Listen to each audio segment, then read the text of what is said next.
હળવદ તાલુકામાંથી પસાર થતી માળિયા બ્રાન્ચ કેનાલમાં આજે વહેલી સવારે રણમલપુર ગામના પિતા પુત્ર બાઇક સાથે ગરકાવ થઈ ગયા હતા અને ત્યારબાદ સ્થાનિક લોકો અને આજુબાજુના લોકો પણ પહોંચ્યા હતા. સ્થાનિક લોકો દ્વારા પણ શોધખોળ હાથ ધરવામાં આવી હતી. નગરપાલિકાની ફાયરની ટીમ પણ આવી પહોંચી હતી ને અત્યારે આપણી સાથે ટીકરની તરવૈયાની ટીમ પહોંચી છે. ટીકરની તરવૈયાને જે ધર્મેન્દ્રભાઈ છે તેમની સાથે બચુ બાપા, આજે જે ગણે બાપા, જે પ્રકારે શોધખોળ હાથ ધરી, ઠંડુ પાણી છે, કેવી તકલીફ પડી? ભાઈ તમને કહું, આ અમને તો જે કંઈ ભગવાને જે શક્તિ આપી છે કે જેને કહેવાય કે સાક્ષાત ભગવાન હાજર એમ કહેવું તો ને કે આ ઠંડા પાણીમાં તમને ખબર છે કે જે કંઈ ત્રણ ગરમ કોટ હોય જે તોય ટાઢું વાતી હોય, પણ અમને ભગવાનની એટલી બધી કૃપા આપી છે અને અમે નક્કી કર્યું કે હે ભગવાન, તું આ શક્તિ આપને હંમેશા, તો આવા કાર્ય કરવા માટે અમને સારી સદબુદ્ધિ.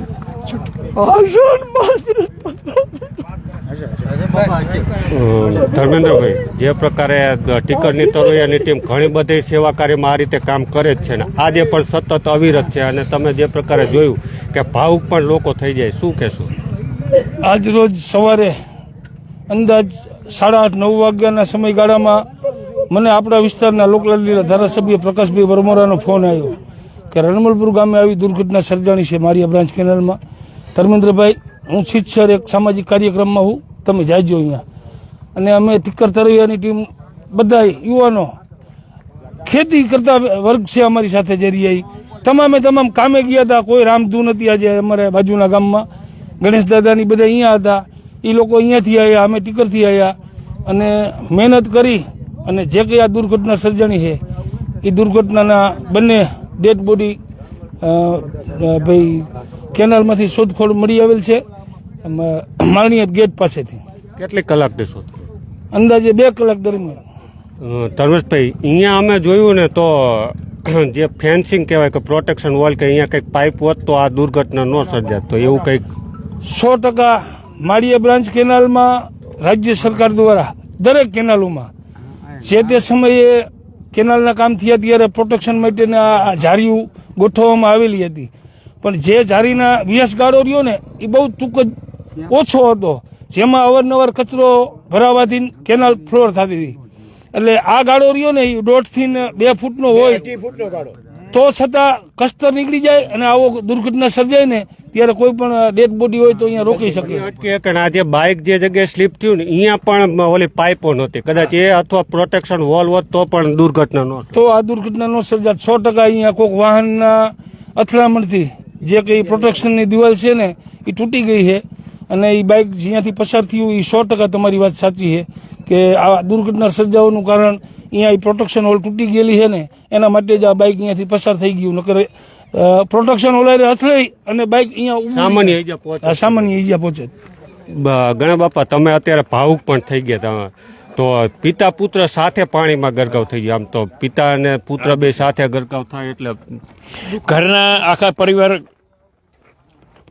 એની જે કઈ વેદના રહી ને આપણે આપીને હોકે એના માટે શબ્દો ન હોય. એના માટે શબ્દો ન હોય.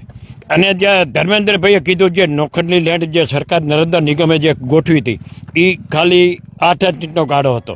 એ હવે આ નર્મદા નિગમ વાળા ધ્યાન આપે, એ મારી ગણતરી 2 બાય 2 ખાનું રાખવાનું, એટલે તોય માણસ કોઈ પણ પડે તો હોવાનું તો ગરકી નાખ્યું હતું. અને જો નજીક હોય ને તો એમાં કચરો દેવી જાય અને પાણી ક્યારેક કેનાલ તૂટી જાય. 2.5 ફૂટનો ગાળો હોય ને તો કેનાલમાં કોઈ દી કચરાથી કેનાલ ન તૂટે અને આવી જારીઓ કાયમ હંમેશા માટે રાખે તો ગમે ત્યારે કુદરતી આપણે ન કરે આ બનાવ, કોઈ દી કુદરત ન બનાવે, છતાંય ક્યારેક બને તો આવી લાઈશું એના પરિવારને મળી જાય તો એના આત્માને પરમાત્મા એને શાંતિ મળે. તમારી કેટલી ઉંમરને કેટલા વર્ષથી આવી શોધખોળ કરો? અમે તો આમ જોઈએ ને કે મારી 8-10 વર્ષ 14-15 વર્ષની જે ઉંમર હતી ને તેદુથી અમારા વડીલોને અમારા જે માવતરે આ બધી સંસ્કાર આપ્યા, તો તેદુને અમે આવા કાર્ય કરતા. કેનાલ તો હજી હમણાં આવી, પણ અમારા નદીના કાંઠે જ અમારા ઘરે, અને આ અમે ગમે ત્યારે નાના હતા તેદુના કરતા આવી. અને આ કેનાલ આવી તેદુથી અમે આ કેનાલમાં તો કોઈ ગણતરી નથી કે અમે કેટલી લાઈશું, 2 લાઈશું કાઢ્યું કે 4 લાઈશું કાઢ્યું, અમે હિસાબ જ નથી કર્યો. અને જે મોરબીની દુર્ઘટના બની જે ઝૂલતા પુલની, એમાં અમારી ટીકરની ટીમ જઈ અને અમે 29 લાઈશું કાઢી, બરાબર. અને એ તો ગટરનું પાણી તમને કહું કે જે કહ્યું હાથ ધોવાય ને તો હાથ ન કોઈ ધોવે, એના અંદર અમે પાંચ 8 કલાક રહીને આ કામ કરી અને અમને જે કરી ને એ ભગવાને શક્તિ કુદરતી આપી. બક્ષિસ. હા, એ કુદરતી બક્ષિસ કે અને અમે આ કામ કરી. તમારી ઉંમર કેટલી? મારી 71 વર્ષની ઉંમર પૂરી થઈ. એટલે 60 વર્ષથી તમે આ સેવા કાર્ય કરો. હા, સાહેબ. આપણી સાથે ફાયરના અધિકારી પણ છે. શું કહેશો આ ઘટનાને લઈને?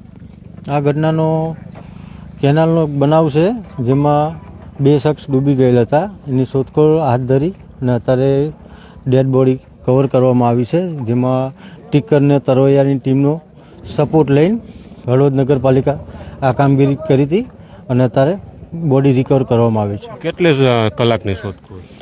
આજથી 2 થી 3 કલાકની શોધખોળ દરમિયાન આ બોડી રિકવર કરવામાં આવી છે. તો આપણી સાથે આ સ્થાનિક ટીકર તરવૈયાની ટીમ હતી કે જેઓ જણાવ્યા મુજબ કે તેઓની 2 કલાકની મહેનત અને નગરપાલિકાની ફાયરની ટીમની પણ 2 થી 2.5 કલાકની મહેનત અને લગભગ 2 થી 3 કલાકની ભારે જહેમત બાદ અત્યારે બંને પિતા પુત્ર જે ખેડૂત પિતા પુત્ર છે તેઓની ડેડ બોડી એટલે કે લાશ નર્મદા કેનાલમાંથી જે મળી આવી છે. અગાઉ પણ મેં કહ્યું કે આમ તો આ અહીંયાથી જે કેનાલ પસાર થાય છે રણકાંઠાના ગ્રામ્ય વિસ્તારો માટે આમ તો ફાયદાકારક છે, લાભદાયી છે, કારણ કે ખેડૂતો આમાં મોટા પ્રમાણમાં પાણી લે છે અને જીવાદોરી કહી શકાય તે રીતે પિયત માટે પાણી લે છે. પરંતુ અવારનવાર આવી જ રીતે દુર્ઘટનાઓ પણ કેનાલમાં બને છે અને તેને લઈ સ્થાનિક પ્રશાસન કોઈક યોગ્ય કાર્યવાહી કરે અથવા આવું જ્યાં પ્રોટેક્શન વોલ કે પાઇપ લગાવવી પડે ત્યાં લગાવવામાં આવે તો પણ દુર્ઘટના ટળી શકે છે. હાલ તો આપણે નર્મદા કેનાલેથી દર્શક મિત્રો માટે લાઈવ થયા હતા. આભાર મિત્રો.